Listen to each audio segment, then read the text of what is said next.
그런 입장에서 오늘 본문의 내용을 신앙적으로 해석해 보면 이렇습니다. 우리 역사를 히스토리라고 합니다.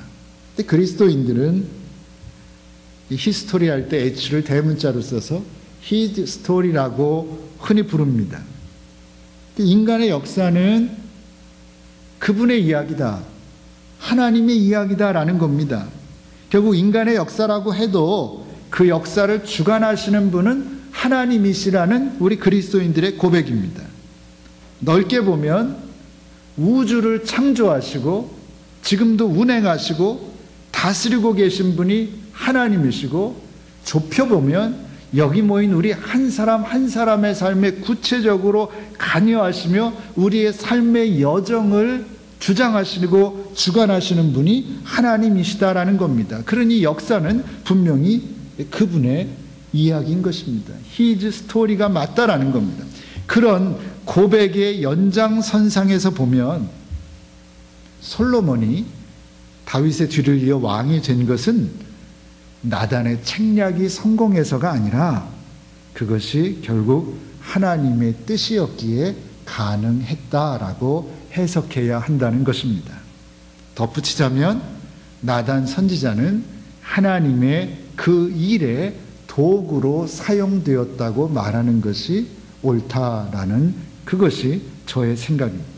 그렇다면 하나님께서 하시는 그런 일들, 이건 하나의 작은 예지만 굳이 많은 사람들 중에 아도니아 같이 훌륭한 아들이 있었음에도 불구하고 다윗이 솔로몬을 왕으로 내세웠는데, 왜 그랬는지 정확하게는 아무도 모르는데, 그것만을 연구한 학자들도 다 의견이 다른데, 그게 하나님께서 하시는 일인데, 그 하나님께서 하시는 그 모든 일들을 그렇다면 우리는 어떻게 받아들여야 합니까? 어떻게 해석해야 되는 것입니까? 그 많은 학자들의 책을 다 읽을 수도 없는 것이고요.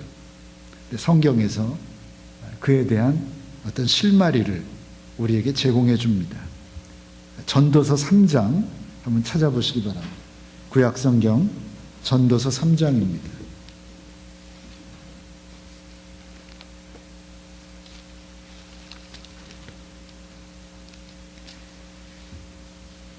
전도서 3장은 참 정말 지혜로운 말씀이 쓰여져 있습니다. 여러분 항상 집에서 한번 여러 번 읽고 묵상하시면 굉장히 많은 깨달음을 주는 정말 지혜의 말씀이 전도서 3장입니다. 전도서 3장 11절 말씀, 전도서 3장 11절 말씀 우리 찾으셨으면 함께 봉독하겠습니다. 시작. 하나님이 모든 것을 지으시되 때를 따라 아름답게 하셨고 또 사람에게 영원을 사모하는 마음을 주셨느니라. 그러나 하나님이 하시는 일의 시종을 사람으로 측량할 수 없게 하셨도다. 아멘. 자, 하나님께서 모든 것을 지으셨습니다. 아름답게 지으셨습니다. 또 사람에게는 단순한 동물이 아니라 영적인 존재이기에 영원을 사모하는 마음까지 주셨습니다. 하나님의 형상대로 창조된 하나님의 자녀라는 거죠. 그러나 그럼에도 불구하고 하나님이 하시는 일의 시종을 사람은 어떻게 한다고요? 측량조차 할 수 없다라는 거죠. 14절 말씀, 전도서 3장 14절 말씀 함께 봉독합니다. 시작. 무릇 하나님의 행하시는 것은 영원히 있을 것이라 더할 수도 없고 덜할 수도 없나니 하나님이 이같이 행하심은 사람으로 그 앞에서 경외하게 하려 하심인 줄을 내가 알았도다 그랬습니다. 내가 알았도다. 내가 누굽니까? 전도서의 저자입니다. 일반적으로 솔로몬이라고 생각합니다. 솔로몬이 평생을 살고 나서 깨달은 게 있는데, 하나님께서 하시는 일은 인간으로서 결코 측량할 수 없고 하나님께서 하시는 일에 하나도 인간이 마음대로 더할 수도 없고 뺄 수도 없다. 하나님이 그렇게 일하시는데 하나님께서 그런 방식으로 행하시는 까닭은 뭐냐 하면 사람들로 하여금 그 하나님을 경외하게 하려 하십니다 라는 답을 우리에게 주는 겁니다. 전도서의 저자는 하나님께서 하시는 일의 시작과 끝을 사람은 측량조차 할 수 없다고 말씀합니다. 이것이 진리입니다. 어떤 유명한 학자도 아무리 공부 많이 한 사람도 하나님의 뜻을 정확하게 해석해낼 수 없습니다. 노력할 뿐입니다. 추측할 뿐입니다. 하나님께서 하시는 일의 시작과 끝을 사람은 측량조차 할 수 없기 때문입니다. 공부 좀 많이 했다고 알 수 있는 게 아닙니다. 그 중요한 것입니다. 하나님에 대해서 함부로 안다라고 말할 수 없습니다. 우리는 알 수 없습니다. 하나님께서 알 수 없게 만드셨기 때문입니다. 왜인지는 모릅니다. 그건 하나님의 뜻입니다. 또 하나, 하나님께서 그렇게 하시는 까닭이 있습니다. 그것은 사람으로 하나님을 어떻게 하게 하기 위해서? 경외하게 하기 위해서. 그것이 중요한 겁니다. 저는 이 말씀 안에 인생을 살면서 우리가 겪는 많은 문제들, 크게 보면 인생이라고 하는 어려운 문제를 풀 수 있는 실마리가 주어져 있다고 생각합니다. 피조물인 인간이 창조주이신 하나님의 뜻을 다 알 수는 없습니다. 다가 아니라 조금도 알 수 없습니다. 하나님의 말씀인 성경이 그렇다고 확인해 줍니다. 하나님이 하시는 일의 시종을 사람으로 측량할 수 없게 하셨다 그랬습니다. 모르는 겁니다. 함부로 안다고 하면 안 됩니다. 다만 성경은 창조주이신 하나님께서 피조물인 우리들에게 요구하는 것이 무엇인지는 분명히 알려줍니다. 무엇입니까? 내일 일을 알려고 하지 말라는 겁니다. 내일 일은 하나님의 영역입니다. 우리가 알 수 없습니다. 점쟁이도 모릅니다. 점쟁이도 아는 척 하는 겁니다. 점쟁이가 아는 거는 과거는 압니다. 과거는. 그건 점쟁이들이 갖고 난 탤런트입니다. 달란트입니다. 달란트. 그래서 그 사람의 얼굴을 보고 그 사람의 말 한마디 들어보고 또 좀 달란트가 많은 사람은 안 들어보고도 알죠. 과거는 압니다. 그러나 미래는 모르는 겁니다. 과거를 가지고 미래를 추측할 뿐이지요. 맞으면 좋고 안 맞아도 그만인 겁니다.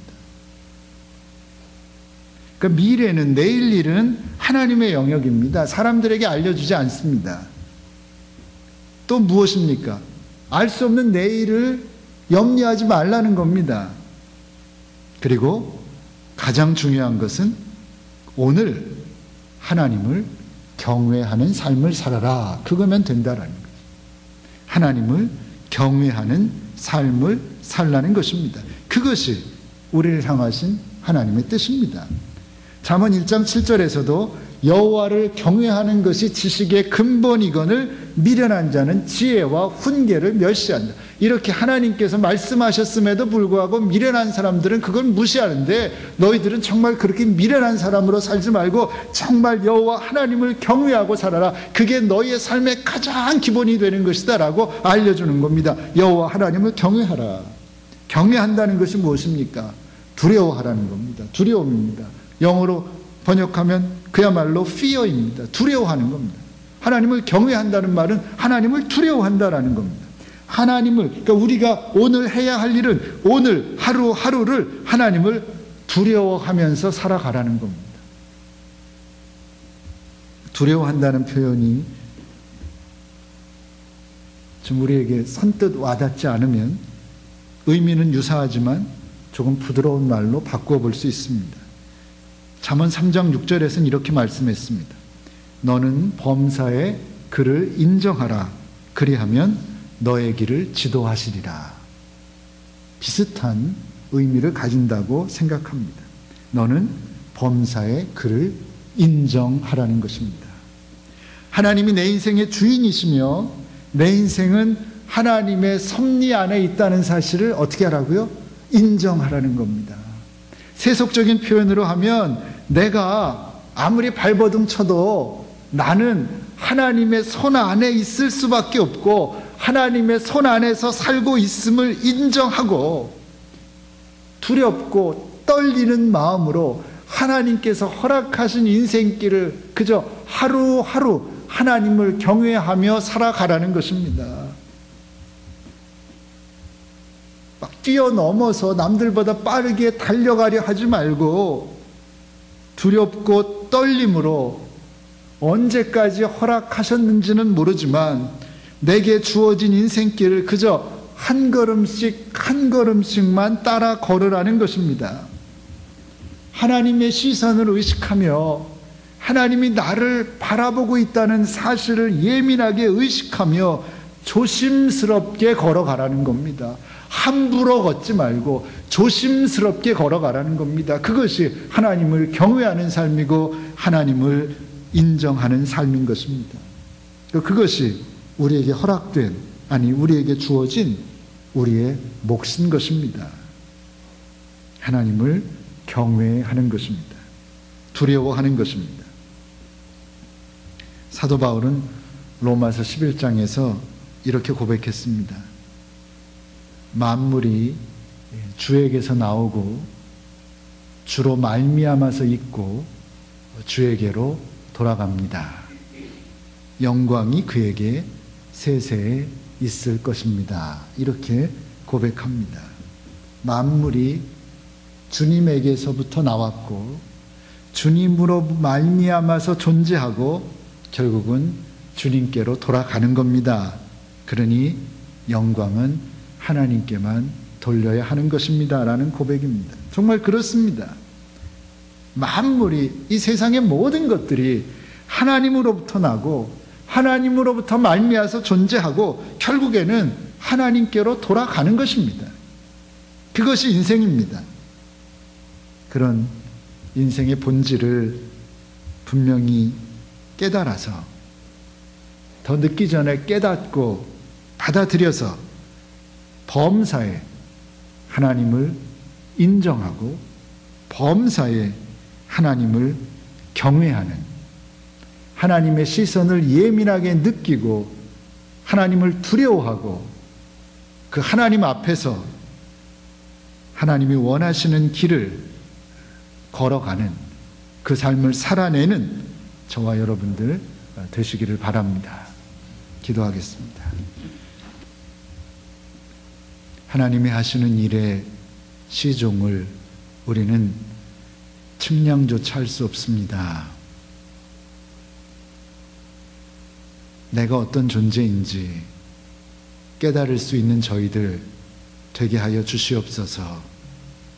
그저 깨진 질그릇 조각 중 하나 같은 연약한 한계성의 존재임을 잊지 않고 살아가는 저희들 되게 하여 주시옵소서. 그래서 언제나 겸손히 무릎으로 살아가는 저희들 되게 하여 주시옵소서. 다만 하나님께서 우리에게 원하시는 것은 하나님을 경외하며 사는 것이라는 사실을 잊지 않고 매사에 하나님의 시선을 예민하게 의식하며 하나님을 두려워하며 하나님의 말씀대로 살기 위해 최선의 노력을 경주하는 저희들 되게 하여 주시옵소서. 예수님의 이름으로 기도하옵나이다. 아멘.